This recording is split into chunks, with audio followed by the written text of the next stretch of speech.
Like always, let's talk about materials. First off, you need a wheelbarrow, garden tiller, shovel, rake, a hammer, wood stakes, reciprocating saw, a screwdriver with one screw, some type of string, spray paint, and definitely get a pair of gloves. These aren't all the tools you need, but it'll get you started.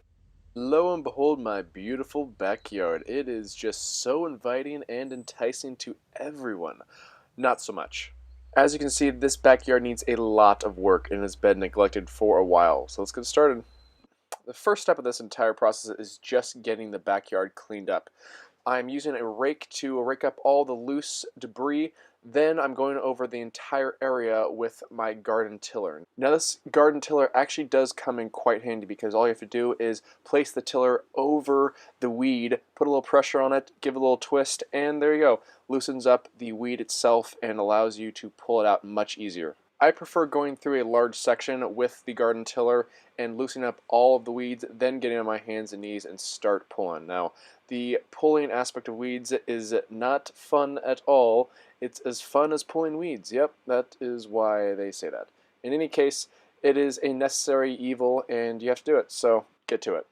Now once you have pulled all of your weeds, I go through one last time with my rake and just clean up the area just to make sure we get all the necessary items out of the soil that we do not want in our final product. Now I know you are just watching a guy pull weeds, which I'm sure is not very entertaining, but in all reality, this is the beauty of time-lapse because this literally took me all day long. And in just 2 minutes you saw a backyard go from horribly disastrous to dirt.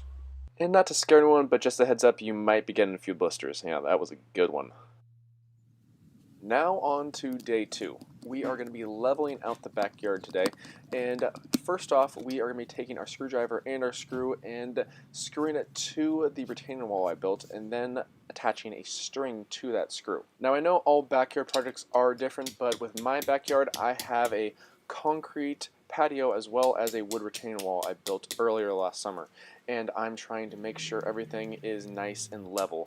So I have attached that screw to the retaining wall about 2 inches up from the ground, and then with the string and a little bit of help I am able to figure out exactly where are the low spots and where are the high spots. I'm marking a line on the stakes in which I need to fill to, and with the spray paint I am marking where the high spots are that I need to reduce down. Oh, it is shoveling time, so grabbed my shovel, grabbed the wheelbarrow, and started shoveling out and excavating all the high spot areas. I am then taking that soil and dumping it into the stake area in which I need to fill the low spots.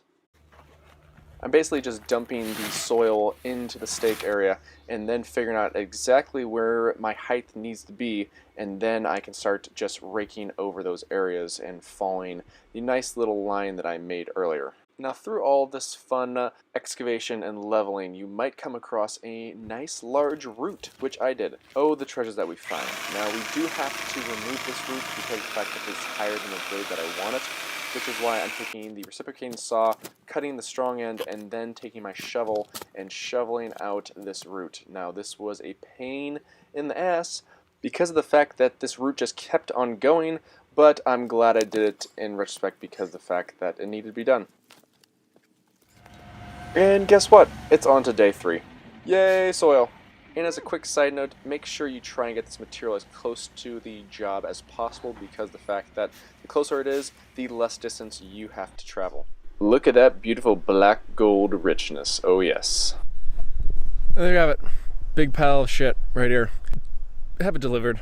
There's plenty of stores, especially a lot of planting stores around, that actually do delivery for a nominal cost compared to what it would be to just pick up this amount. Make it easy on yourself. Now is the time to truly start shoveling. If you do have any friends or any individuals that unfortunately have to help you, do so now because the fact that this is a lot of shoveling. Now if you need a soil calculation sheet to know how much yardage you actually need, talk to someone in your planning department or look online, and there are a plethora of sheets out there. I found that the best tool to use when trying to level out this material is my trusty rake. I use the fork side to actually move a large amount of the dirt around, but then once I wanted a nice smooth finish, I used the back side of it to go over the entire area. And as a final note, make sure you have at least 3 to 4 inches of topsoil over your existing substrate. Okay, so I got really close to finishing, but I did not get there quite. I mean, I got 14 yards, and that's what I have left. Fuck you, you pile of death and destruction and agony and pain. Dear goodness, that was a long day. But in any case, I got the vast majority of it done. Just have that little bit right there to finish up tomorrow. And you know what? We can take care of that tomorrow. On to day 4. Now we are finishing up wheelbarrowing the rest of the soil and smoothing it out to a nice smooth finish. And guess what? Brent even has a little bit of help today. And you know what? Just a little bit of help makes this process a lot faster. Now a few other items that you have to pick up at the store is obviously some seed, some lime, and some fertilizer. I'm first applying the lime to the soil evenly. I have approximately 2,000 square feet of yard, and so one bag takes care of 2,000 square feet, so perfect. Now once that's taken care of, it's time to broadcast your fertilizer. I'm using this fertilizer and seed spreader, which is perfect for this project, and it just allows you to spread out the fertilizer evenly and precisely. Now it doesn't have to be perfect because of the fact that you're going to be tilling this all together here shortly, but you want to make sure it gets a nice even coverage. And of course only the very best for my backyard, so I got the extra heavy duty tiller. Just make sure your switch is on the on position and give it a good crank and start tilling. As a side note, this tilling is not an easy job. This is my first time ever using a tiller, and it's like trying to hold back a herd of wild pit bulls or Dalmatians or ferocious bulldogs. You know how crazy those things are. As you're tilling, you want to hold back the tiller. This will allow the tiller to get into the soil deeper. If you don't, you might only be going over the first couple inches of new topsoil, but you want to till the existing soil as well as the new topsoil that you just applied. On to day number 5. We are installing our new Rainbird sprinkler system. Now, quick note, I actually knew I was going to be installing the system prior to pouring this slab on grade, which is why I put a PVC pipe underneath so I could actually transfer the hose up to the hose bib. Now the first thing I wanted to do was figure out the placement of my sprinkler heads. Based on the directions, I was able to anticipate exactly how far my sprinkler heads could travel and where I should be placing them. I placed a string on the stake itself and used spray paint to actually allow me to figure out exactly how far each sprinkler head would actually reach. Now time to start trenching. This process is actually pretty easy at this point because of the fact that the soil itself is so loose and you don't have to go down very far. Now Rainbird actually already came out with a great installation video, so I'm not going to go over this process in detail, but a couple notes.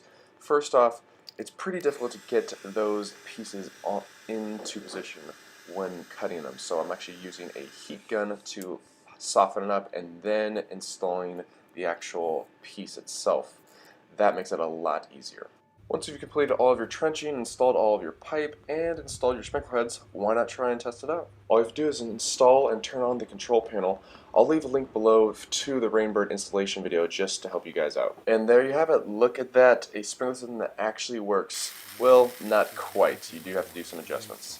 And at this point, Brent was a pretty happy camper, so I was just singing in the rain. Just singing in the rain. Okay, on to day 6. We are going to be leveling out this backyard now, and I put together this makeshift 4x6 piece of equipment in which I will be pulling it across the yard. Now, this will help get up all the small little areas and items that we roughed up via the tiller or the sprinkler system.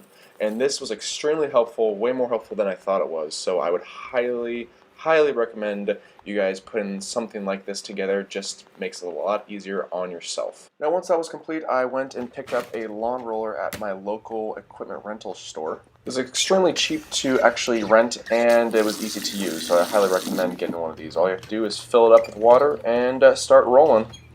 Now when empty, this thing is probably only 15 pounds, but when full of water, it's over 200 pounds. So it definitely makes a difference when you're doing your final compacting. Just watch out for those sprinkler heads and not trying to go over them with a 200-pound roller.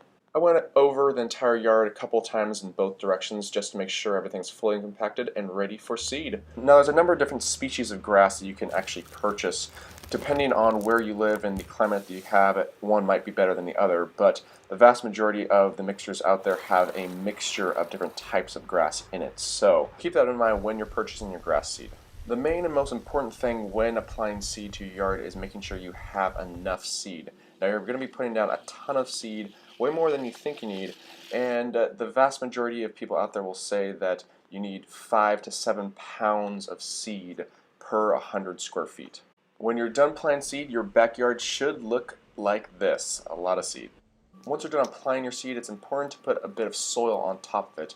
One, we do this because we don't want the seed to blow away if we have a bit of a windstorm, and two, this traps moisture in. So once you start watering your lawn, this traps the moisture and allows the seed to germinate, and once it germinates, you don't want it to dry up, because if it dries up, it's dead and you're dead. Once all your soil is applied, go ahead and take your rake and just do a once over with it. Not a big intensive rake job, just trying to make sure that everything is evenly spread out. And on a side note, I must say I have some mighty fine moonwalking skills, if I don't say so myself. Once that is complete, go ahead and go over it once more with your lawn roller just to make sure everything's nice, flattened, and not going anywhere. And you are done, other than turning on that magical sprinkler system you just installed. Make sure you're watering it every morning and night, as well as during the day if it's extremely hot out.